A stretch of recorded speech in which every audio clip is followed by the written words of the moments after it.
Alright, this Ask Misty is actually going to be a long one because I'm going to answer many different questions. Some questions that I might text reply usually. I'm going to try to knock out several in one sitting. This question is from somebody that wants to learn choreography. He is not a good dancer, new entertainer as well. And when he's planning his performances, he wants to know how to learn choreography and should he sample from others.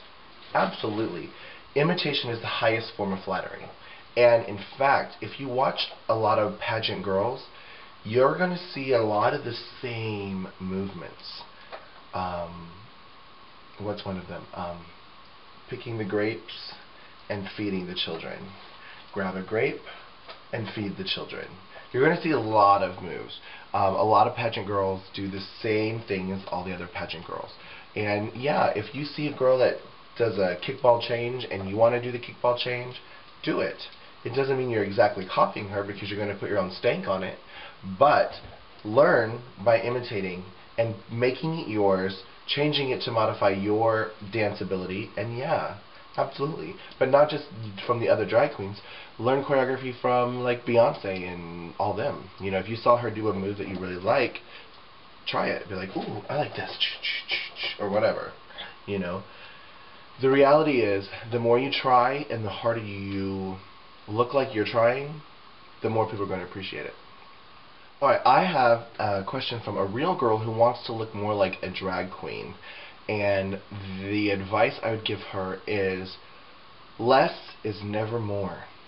When you're doing drag for a man to a woman, less is never ever ever more. So use that in theory. Also, when doing our makeup, we have to reshape our face. We have to give ourselves a female forehead, a different nose, higher cheekbones, example, bigger lips. Now, when I used to be a makeup artist for Versace, I would do the same thing to the real girls. I would heighten their cheekbones, slenderize their noses, you know, fix any imperfection, make their lips match, fix their eyebrows, or whatever through makeup. And a lot of them would be like, oh my god, like a couple girls that did their makeup for the prom or whatever, or just photo shoots, and they would cry because they never saw themselves in the way that I painted them. But I fixed their flaws. So use that theory. You know, but if you're a real girl, you're going to want to pick skin tones very close to yours. Like, for example, if you use beige number 4 for your foundation, use beige number 6 for your contour, and beige number 2 for your highlight.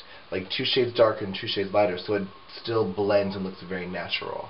But just keep applying heavy eyeliner, heavy mascara, big lashes, and you'll look like, you know, granted, for a bio drag queen, you're going to need to look like a club kid to actually get appreciation from the drag community. You can't look like a very painted girl if you want to do bio drag. But if you just want to turn up the stage volume, less is never more. And glitter, I love glitter. Why am I such a whore? This person writes in and wants to know why they are a whore.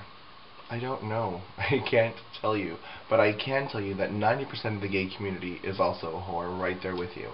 And I don't know if it's because we're all insecure, and a lot of times people seek to overcome that insecurity and that pain by fulfilling that vulnerability and that void with sexual attention. And you could be like a sexual feeder, I guess. Kind of like you would eat emotionally, you could be having emotional sex and filling that void with intercourse and getting that needed attention from guys or girls or whatever you are attracted to, and filling that void. I know a couple girls that used to be really fat in high school. When they got really skinny in college, they became total sluts, and they were overcompensating, like, ooh, I'm getting a lot of guy attention, and they like flipped because they capitalized on attention. So but I think once you realize why you're seeking this attention, and if you want to stop it, then you need to know why you're doing it to stop it. And then make yourself ready for a relationship. I don't think that being a whore is a bad thing, but if you do, then if you figure out why you're trying to fill that void, you'll discover why or how to stop and slow down, I guess. Alright, this question comes from somebody in a small town who's HIV positive and finding it really difficult to find a genuine, true date. And when he does go out to the clubs, everyone seems to make sure that everyone knows his status before he walks in. Yeah, you're definitely in a small town. Here in Fort Lauderdale, it's a huge community. And I would say over half of the guys here are HIV positive. It's completely normal. And it's like nothing. I mean, if you act as, and I know, of course I'm telling you you're already HIV positive, but if you act as though everyone you have sex with is HIV positive and you respect yourself and protect yourself, there should be no issues. And the only thing is, if you're in a small town, I don't know how to educate your community.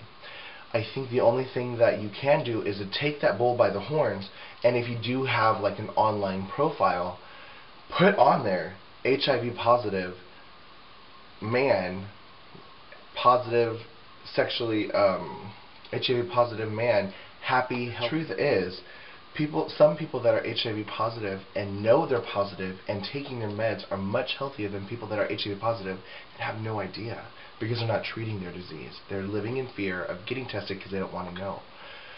But yeah, in a small town, it can be really difficult. But if you just put on your profile, hey, I'm positive and seeking to date somebody positive or not positive, you know, I play safe, as all positive people should, because you don't want to combine your strands either. Yeah, I guess attack it like a fat person. If I make fun of myself for being fat first, I don't care if you do. Like, oh, ignore my big belly because I think I'm pregnant. I've been eating for 2.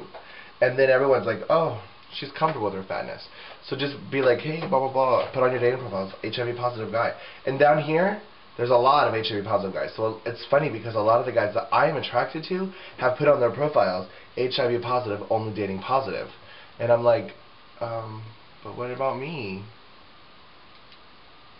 And I think a lot of people are afraid to give it, or the responsibility of that. I don't know.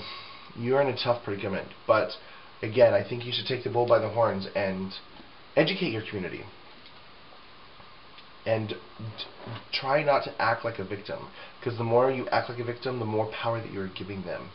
And sometimes it's easier to poke fun at something we don't understand, like a disease. Fortunately for me, AIDS has been around since before I came out of the closet. So from the very get-go, protecting myself, because I've always known of HIV. It was very prominent when I first came out of the closet. However, I was in a situation or an environment where it wasn't that understood, and a lot of people were afraid of it. Like, oh, you're going to kiss him? I think he's positive.